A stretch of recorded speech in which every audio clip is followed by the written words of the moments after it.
नमस्कार दोस्तों, मैं शिवम शर्मा आपका एक बार फिर से स्वागत करता हूं वाईटी भारतवर्ष पर। हाल ही में हमारे देश की फाइनेंस मिनिस्टर निर्मला सीतारमण ने साल 2023-24 के लिए यूनियन बजट की घोषणा की है। तो आज की इस खास वीडियो में हम आपके लिए पूरे बजट का सार या कहें तो समरी लेकर आए हैं, जिससे कि आपको बजट समझने में आसानी हो। क्या ऐसे आइटम्स हैं जिन पर महंगाई बढ़ी है और कौन सी ऐसी सर्विसेज हैं जिन पर आम जनता को छूट दी गई है। आज की इस वीडियो में हम इसी के बारे में जानेंगे, तो वीडियो को पूरा जरूर देखें क्योंकि ये आपके लिए काफी प्रॉफिटेबल होने वाली है। साथ ही वीडियो को लाइक करें, चैनल को सब्सक्राइब करें और अपने दोस्तों को भी ये वीडियो जरूर रिकमेंड करें।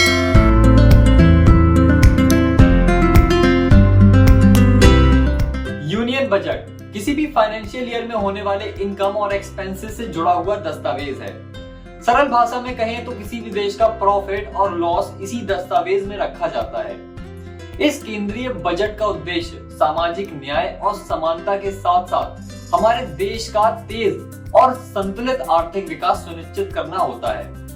यानी कि ये देश की दशा और दिशा दोनों तय करने में एक बहुत महत्वपूर्ण काम करता है।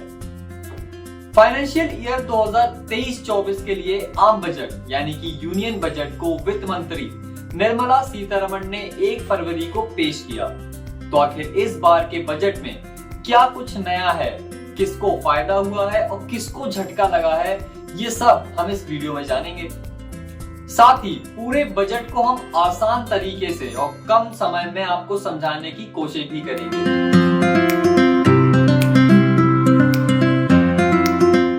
इस बजट में वित्त मंत्री ने कृषि, युवाओं, पीएम आवास, शिक्षा, एमएसएमई सहित अन्य क्षेत्रों के लिए सौगातों का पिटारा खोल दिया है। तो चलिए सबसे पहले जानते हैं कि इस साल के बजट में क्या खास है। 45 लाख करोड़ का बजट पेश किया गया है। 7 लाख रुपए तक के सालाना आय पर टैक्स नहीं लगेगा। अगले वित्त साल के लिए 5.9% राजकोषीय घाटे का अनुमान है। मौजूदा वर्ष में ये घाटा 6.5% है।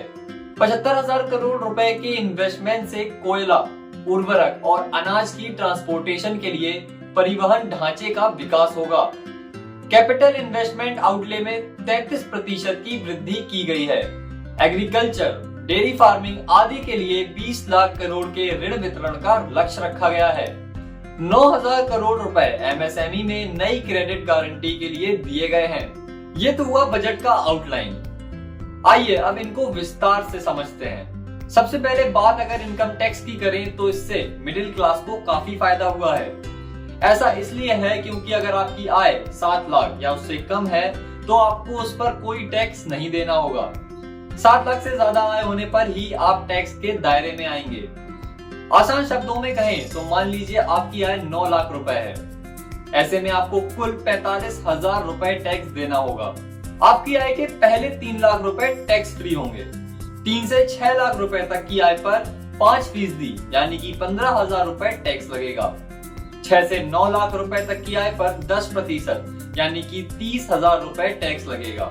इस तरह से आपको 9 लाख की आय पर कुल 45,000 रुपए टैक्स देना होगा। इसके बाद कस्टम ड्यूटी में भी बदलाव देखने को मिला है।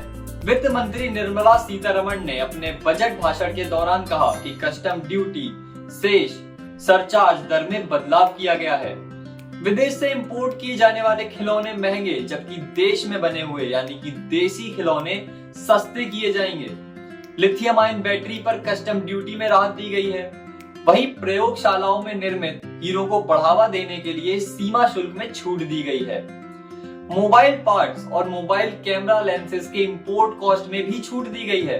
इसकी वजह से mobile phones, camera lenses, electric vehicle, lithium battery, LED television और बायोगैस से जुड़ी चीजें सस्ती हो गई हैं। आइए अब एक बार नजर डालते हैं महंगी हुई चीजों पर। तो उनमें सिगरेट, इंपोर्टेड ज्वेलरी शामिल है। इसके अलावा सोना, चांदी, प्लेटिनम से बनी इंपोर्टेड ज्वेलरी भी महंगी हो गई है। बाकी महंगी हुई चीजों में विदेशी खिलौने, विदेशी कपड़े, इंपोर्टेड सामान, एक्सरे मशीन शामिल हैं। यूं तो पिछले कुछ वर्षों में भारतीय एथलीट्स ने पूरी दुनिया में अपनी चमक बिखेरी है। चाहे वह ओलंपिक हो या राष्ट्रमंडल के खेल, भारत के पदकों की संख्या में लगातार बढ़ोतरी हुई है। केंद्र सरकार द्वारा खेल और खिलाड़ियों पर किए जा रहे खर्च का इसमें अहम योगदान भी रहा है। ऐसे में इस साल भी बजट में बढ़ोतरी की गई है। पिछले साल भी स्पोर्ट्स बजट में 423.16 करोड़ की बढ़ोतरी की गई थी। खेल बजट की बात करें तो कोरोना के दौरान इसमें भारी कटौती भी देखने को मिली थी। साल 2020-21 में खेल बजट 2,826.92 करोड़ रहा था। 2021-22 में इसमें 606.73 करोड़ रुपए की कटौती देखने को मिली थी। यानी कि 2021-22 में खेल बजट 2,250.19 करोड़ रुपए का था, जिससे कि इस साल का खेल बजट 3,397.32 करोड़ रखा गया है। बजट पेश होने से पहले ही उम्मीद जताई जा रही थी कि केंद्र सरकार के आगामी 2024 में होने वाले लोकसभा चुनाव से पहले का ये आखिरी पूर्ण बजट लोक लुभावना होगा। एक तरफ जहां टैक्स स्लैब में बदलाव के संकेत मिल रहे थे, तो वहीं किसानों से लेकर कारोबारियों और मजदूर वर्ग तक हर सेक्टर के लोगों को बजट में राहत मिलने की उम्मीद जताई जा रही थी। और मौजूदा बजट को देखकर ऐसा लग भी रहा है कि ये बजट सभी वर्गों के लिए राहत लाया है और देश के इकोनॉमिक ग्रोथ के लिए एक सटीक है। आपकी इस बारे में क्या राय है, हमें कमेंट सेक्शन में जरूर बताएं। साथ ही आपको अगर वीडियो अच्छी लगी हो तो लाइक करें, सब्सक्राइब करें और अपने दोस्तों के साथ जरूर शेयर करें। धन्यवाद।